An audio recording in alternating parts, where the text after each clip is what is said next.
Haleluya, puji Tuhan. Hidup kita menggenapi firman Allah. Katakan amin. Amin. Dan firman Allah tergenapi dalam hidup kita. Katakan amin. Coba semuanya katakan dengan iman. Hidupku menggenapi firman Allah. Dan firman-Nya tergenapi dalam hidup saya. Amin. Amin, ya. Karena setiap janji Tuhan itu tidak sekedar janji, tetapi janji yang harus terjadi kepada mereka yang hidupnya menggenapi firman Allah. Amin. Saudara dikasih oleh Tuhan, kita akan membuka Alkitab kita dalam Yehezkiel 14 ayat yang ke-12 sampai 14. Yehezkiel 14 ayat 12 sampai 14.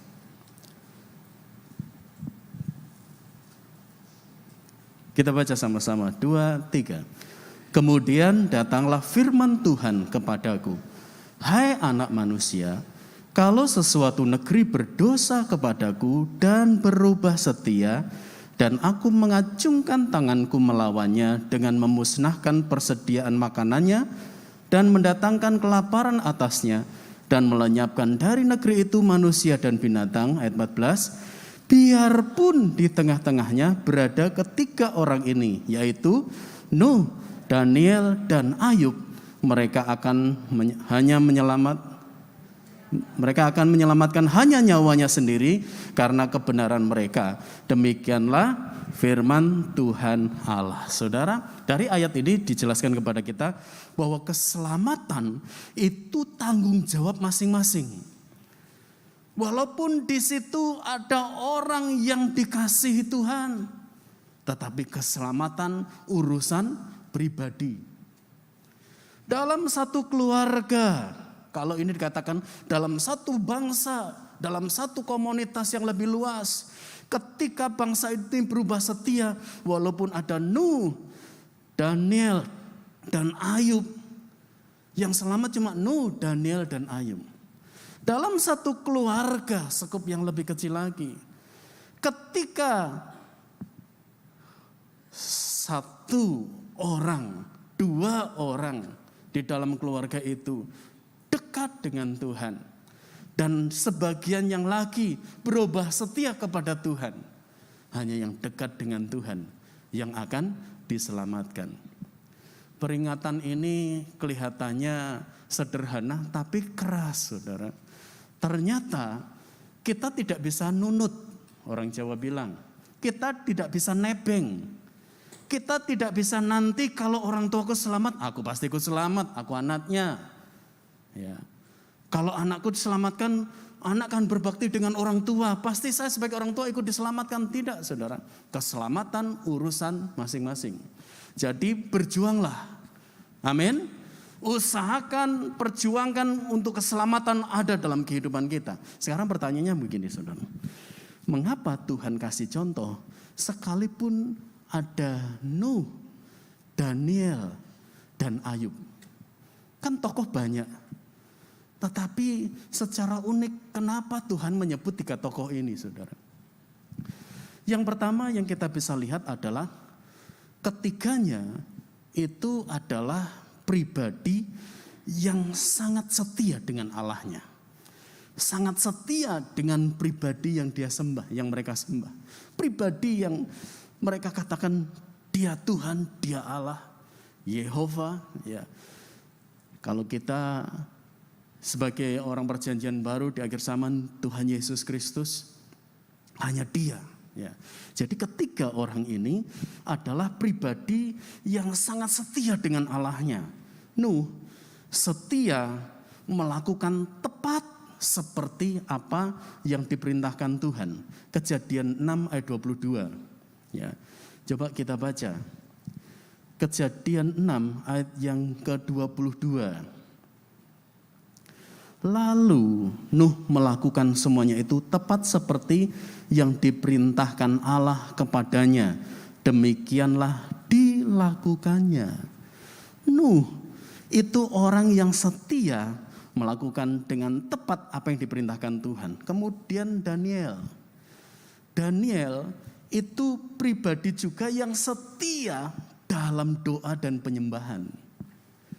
Daniel figur yang bisa kita teladani karena apa? Karena kesetiaannya selalu setiap hari 3 kali sehari dia menyembah, berdoa, memuji memuliakan Allahnya.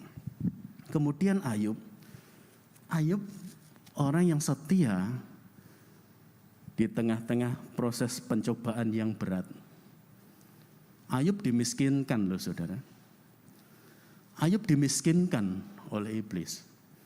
Ya, hari-hari ini kita dengar berita bagaimana ada Gracie Rix yang dimiskinkan.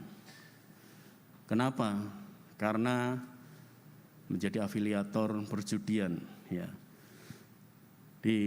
sampai akhirnya bukan hanya hukuman tetapi dimiskinkan. Itu karena mereka bersalah. Jadi hukum mengambil keputusan yang tegas dan tindakan-tindakan yang sangat tepat untuk membuat supaya orang-orang yang sudah berbuat salah dengan hal ini nanti tidak akan muncul lagi. Ya, sekalipun mungkin nanti akan bisa muncul lagi. Tetapi berbeda dengan Ayub. Ayub dimiskinkan bukan karena dia punya salah, tetapi karena iblis minta izin untuk dia mengambil semua yang dimiliki oleh Ayub. Ya, Ayub dimiskinkan, tetapi dia tetap setia kepada Tuhannya di dalam proses pencobaan yang dialami. Kemudian yang kedua, ketiganya hidup bergaul dengan Allah. Nuh hidup bergaul dengan Allah. Daniel hidup bergaul dengan Allah setiap saat, setiap waktu. Kemudian Ayub hidup bergaul dengan Allah. Baik ketika diberkati, ketika semuanya baik-baik saja, setiap pagi dia selalu mempersembahkan korban di hadapan Tuhan. Korban kalau toh mungkin tadi malam ketika anak-anakku berpesta, mereka sudah punya salah dengan Tuhan. Saya ingin supaya lewat korban ini Tuhan mengampuni dosa-dosa mereka. Kalau semalam mungkin tanpa salah mereka berbuat dosa. Jadi Ayub ini bertanggung jawab terhadap dirinya, terhadap keluarganya, juga bertanggung jawab dalam hubungannya dengan Allahnya. Ayub hidup bergaul dengan Allah. Kemudian yang ketiganya kuat menghadapi godaan, saudara. Ya, Nuh di dalam Matius 24 ayat 38, 39 ada dijelaskan di sana. Matius 24 ayat 38 sampai 39. Sebab sebagaimana mereka pada zaman sebelum air bah itu makan dan minum, kawin dan mengawinkan, sampai kepada hari Nuh masuk ke dalam bahtera, dan mereka tidak tahu akan sesuatu sebelum air bah itu datang dan melenyapkan mereka semua, demikian pula halnya kelak pada kedatangan Anak Manusia. Pada zaman Nuh, justru orang-orang itu mereka sedang pesta pora. Mereka sedang mengalami keadaan di mana kedagingan begitu kuat. Hidup dalam hawa nafsu. Hidup dalam kedagingan. Dan di dalam kondisi yang seperti itu, Nuh berani tampil beda. Nuh tetap kuat untuk hidup benar. Dicatat bahwa Nuh itu hidup benar di hadapan Tuhan. Nuh bersama dengan keluarganya justru di tengah-tengah keadaan di mana Tuhan perintahkan Nuh bangun bahtera. Dan prosesnya tidak sebentar, saudara. Tetapi itulah yang kita bisa lihat. Keadaan sekelilingnya tidak mempengaruhi untuk Nuh tetap kuat. Godaan bisa datang. Orang bisa dipakai iblis untuk meruntuhkan iman Nuh, meruntuhkan iman anak-anaknya, keluarganya. Tetapi itu yang dipelihara oleh Nuh. Nuh tetap kuat menghadapi godaan. Saudara, iblis tidak pernah diam dalam kehidupan orang percaya. Godaan itu akan tetap dilakukan oleh iblis. Karena pada kenyataannya iblis sudah dapat pengalaman di Taman Eden. Manusia begitu gampang digoda. Manusia begitu gampang ketika dipengaruhi, diputar balikkan firman, bingung. Ya. Makanya sekali lagi kami hamba-hamba Tuhan menekankan, ayo hiduplah menggenapi firman Allah. Hiduplah dalam firman Allah. Kita harus tahu kebenaran. Kita harus memelihara kebenaran. Kita harus baca, renungkan, lakukan firman Allah. Kapan? Setiap hari. Sehingga ketika iblis menggoda, kita tahu mana yang benar, mana yang tidak. Ini firman asli, ini firman yang diputar balikan, kita tahu. Tidak semua siaran-siaran di channel YouTube itu semua channel-channel yang benar menurut firman Allah. Sekalipun yang dipakai ayat firman Allah. Makanya kita harus menggali firman Allah, bukan hanya saya ingin bertumbuh, ya. Enggak perlulah baca Alkitab, saya dengerin aja khotbah-khotbah rohani di YouTube. Ya. Mengembara di YouTube, ya. Saudara, ada plus minusnya. Bahayanya adalah kalau kita enggak tahu ini benar atau salah. Makanya selalu patokilah baca Alkitab setiap hari. Baca Alkitab. Ya. Baru kalau saudara ingin menambah boleh, tapi saudara sudah harus tahu kebenaran dulu. Ya. Kebenaran firman Allah harus ada dalam hidup kita lebih dahulu. Kemudian kita ketemu dengan Daniel. Daniel pun kuat menghadapi godaan. Karena apa? Di dalam Daniel pasal 1 ayat yang ke-8 dan seterusnya, Daniel tidak ingin menajiskan diri dengan santapan raja. Kenapa? Itu bukan soal persembahan makanan raja itu dipersembahkan dulu kepada berhala, enggak juga. Bisa jadi juga. Tetapi kita tahu bahwa Daniel ini adalah bagian dari umat pilihan Allah. Mereka hidup dalam hukum-hukum Allah, hukum perjanjian lama, hukum Taurat, tidak boleh makan makanan yang haram. Mereka tinggal di negeri orang kafir, makanannya banyak yang makanan haram. Makanya Daniel tidak ingin menajiskan itu. Ya, walaupun kita bersyukur kita di zaman perjanjian baru semua makanan halal. Kecuali yang dipersembahkan kepada berhala, kecuali darah, ya, mengandung darah. Kita tidak boleh makan itu. Nah, saudara, kita kembali. Daniel tidak ingin menajiskan dirinya. Tergoda, enak-enak loh makanannya, tapi itu makanan haram. Daniel tidak penting makanan itu buat saya. Ya. Saudara, Daniel diperhadapkan kepada godaan, nih, kamu mau mempertahankan kenikmatan dari kekuasaanmu atau berhenti berdoa? Kenapa? Karena Daniel 6 ayat 10 sampai 11, di zaman pemerintahan Media Persia Raja Darius, pesaing-pesaing Daniel, mereka yang duduk sebagai pejabat-pejabat penting dalam kerajaan iri dengan Daniel. Orang-orang itu tidak menemukan kesalahan Daniel sedikit pun dalam tugas ketatanegaraan. Sebagai menteri, mereka tidak menemukan kesalahan. Jadi ini sebuah kesaksian yang luar biasa, saudara. Betapa pentingnya bagi Bapak Ibu Saudara sekalian, terutama untuk rekan-rekan muda, ketika kita berada di tempat kerja kita, orang tidak menemukan kesalahan. Artinya kita orang yang bertanggung jawab.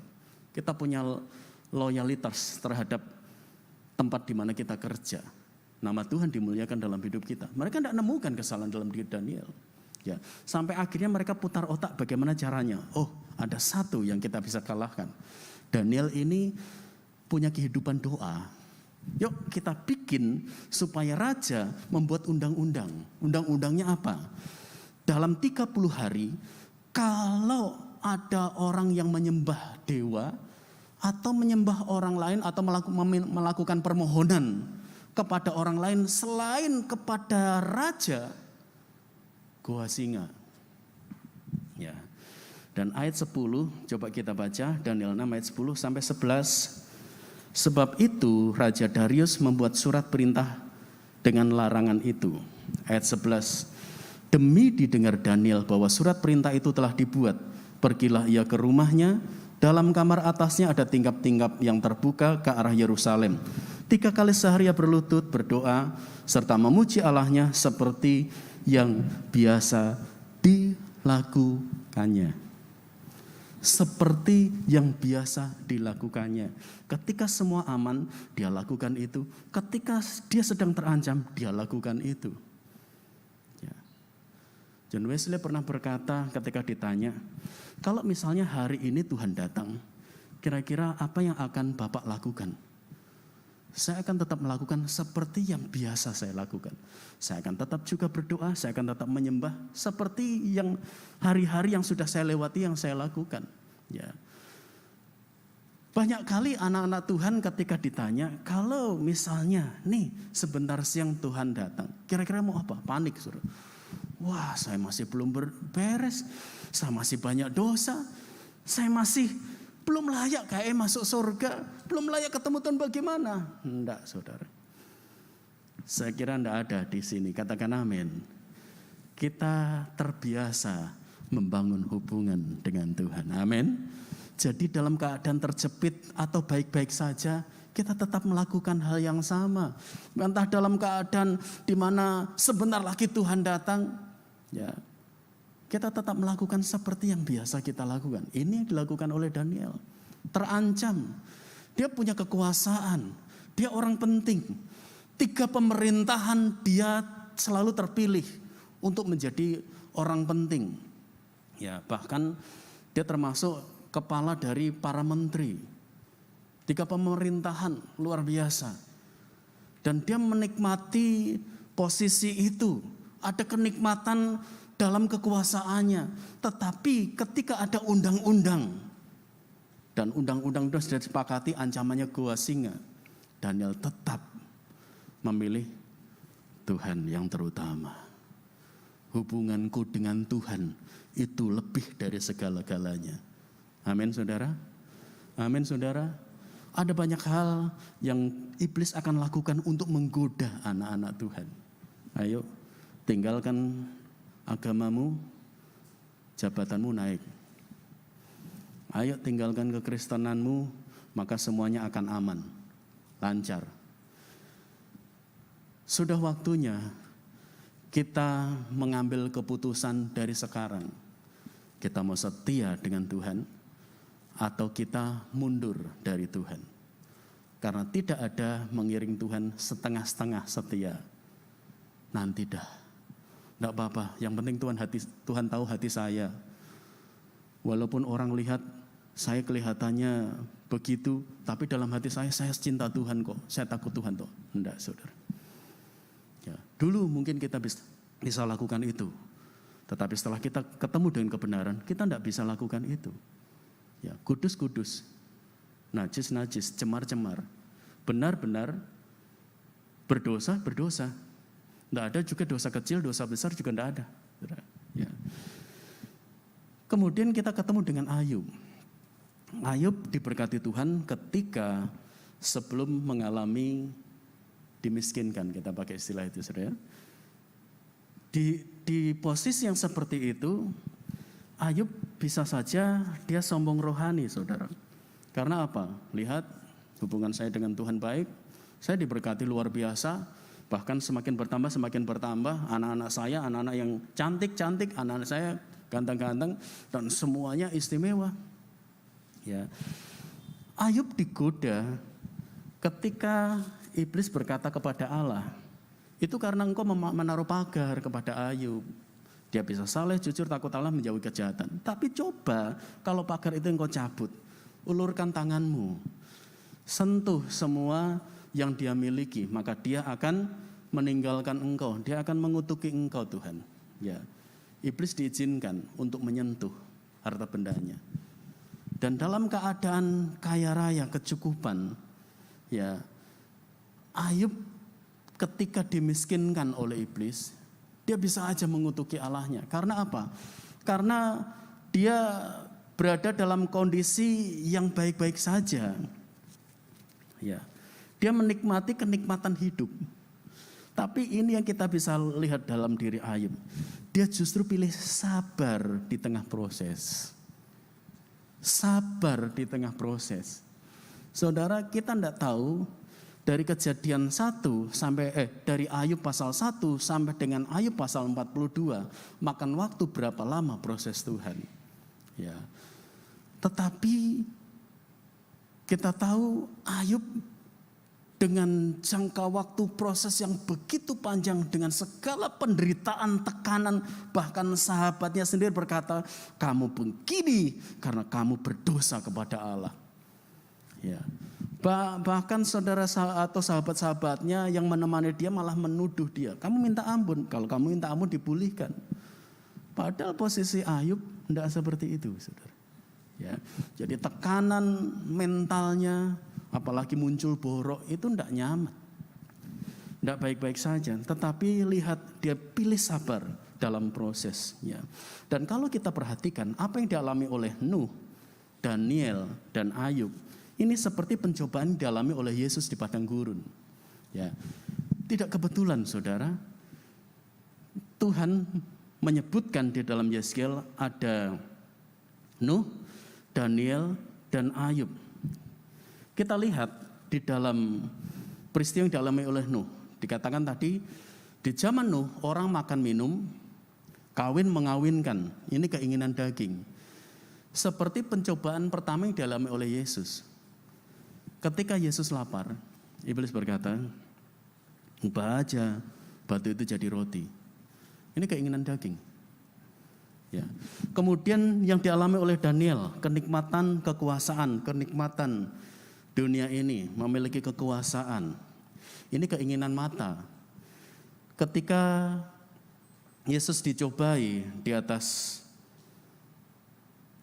dia dibawa ke atas gunung yang tinggi, diperlihatkan kemuliaan, kekuasaan, kenikmatan dunia.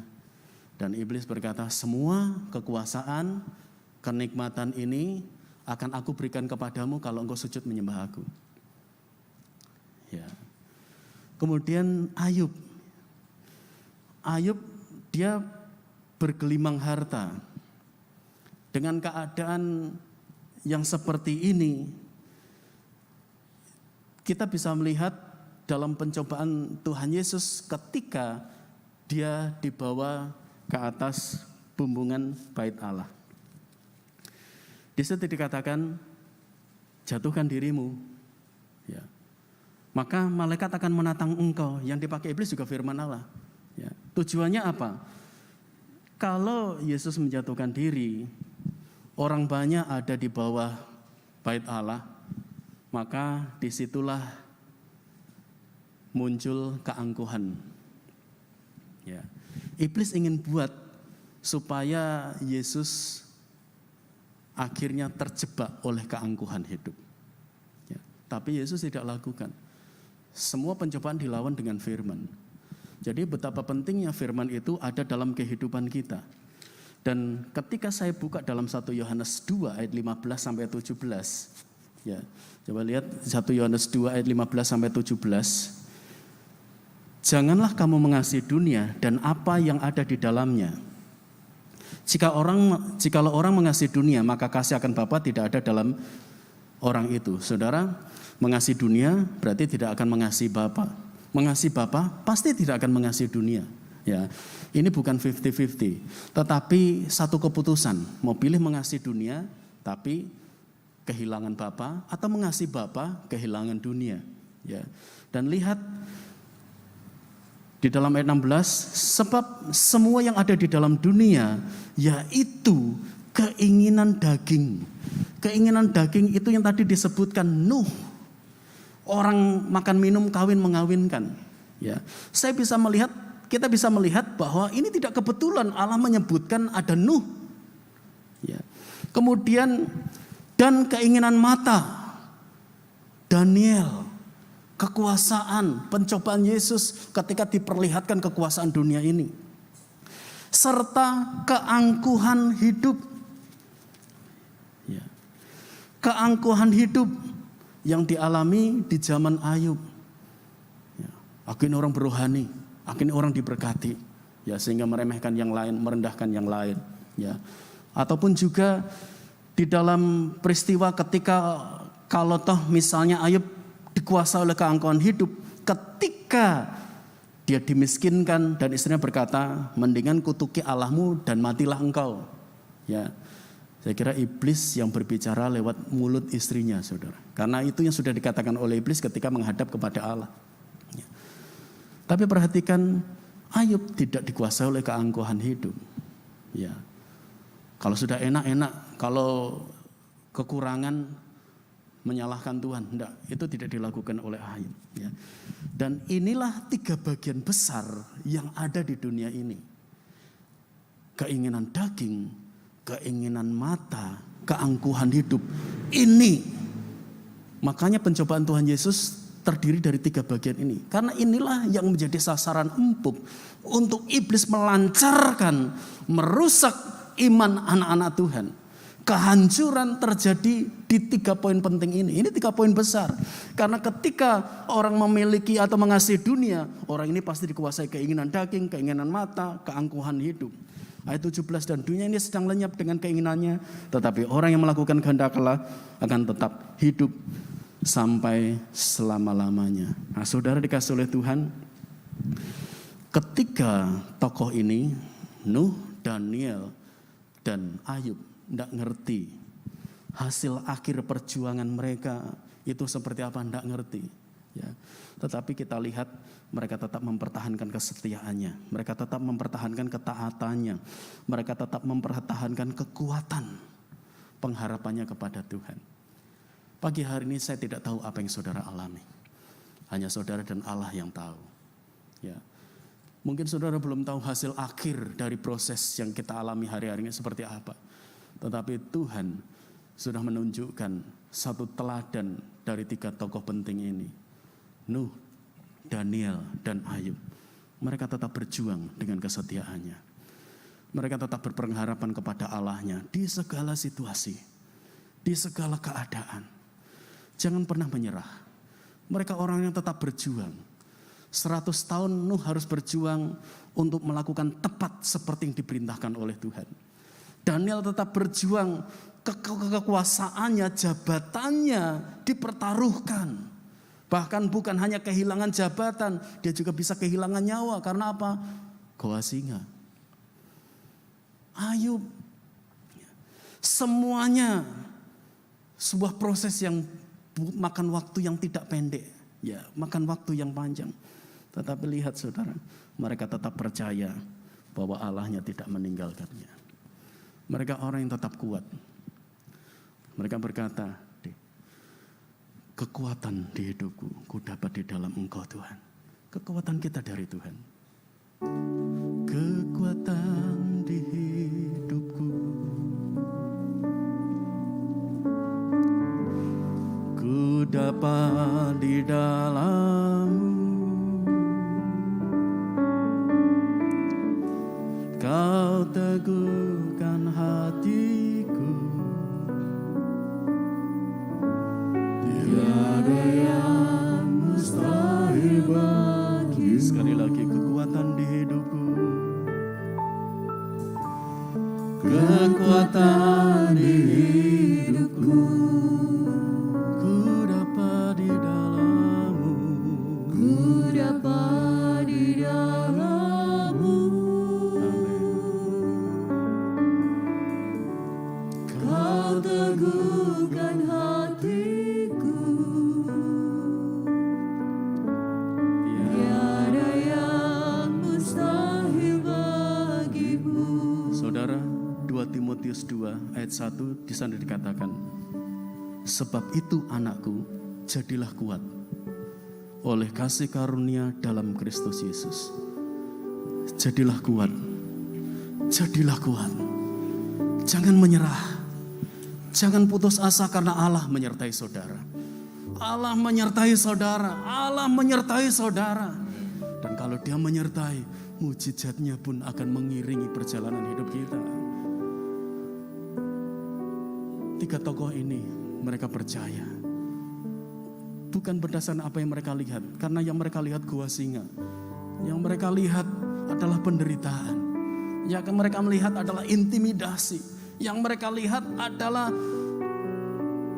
belum ada wujud bukti nyata dari pernyataan firman Allah. Tetapi mereka tetap pegang kepercayaan dan pengharapan mereka. Karena kepercayaan mereka bukan karena yang mereka lihat, tetapi iman mereka.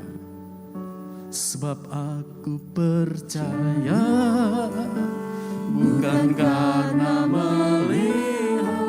Keyakinan akan firman Allah begitu penting. Kita bangun dalam hidup kita. Yang selalu digenapi Hidupku, ku percaya bukan karena melihat, namun karena firman-Mu tiada pernah berubah. Saya sebut kita sama-sama bangkit berdiri, kekuatan di hidupku. Amin. Kekuatan, saudara butuh kekuatan Tuhan. Tanpa kekuatan Tuhan, kita tidak akan mampu melawan godaan iblis. Kau teguhkan hati. Berharaplah kepada Tuhan dan jangan menyerah. Saudara milik Tuhan. Sebab aku percaya. Haleluya.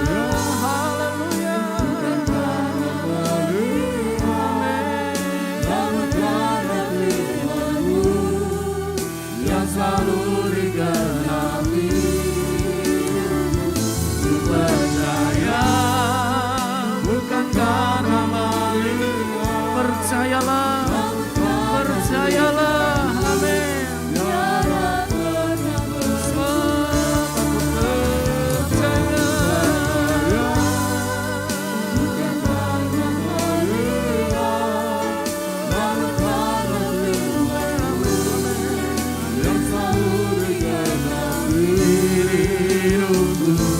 Percaya bukan karena melihat, namun karena firman-Mu tiada pernah.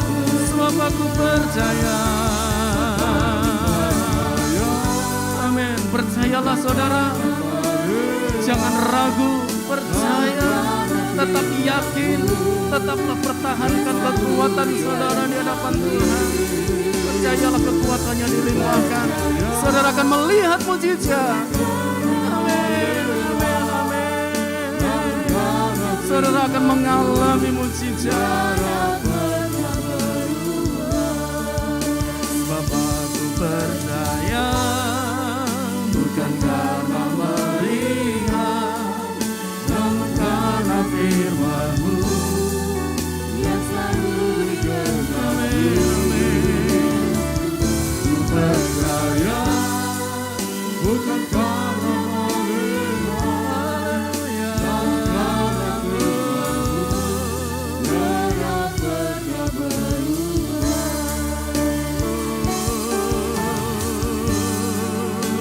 Kami percaya, kami percaya, kami tetap memegang firman-Mu Tuhan. Engkau mengasihi kami. Engkau tidak pernah meninggalkan kami Tuhan.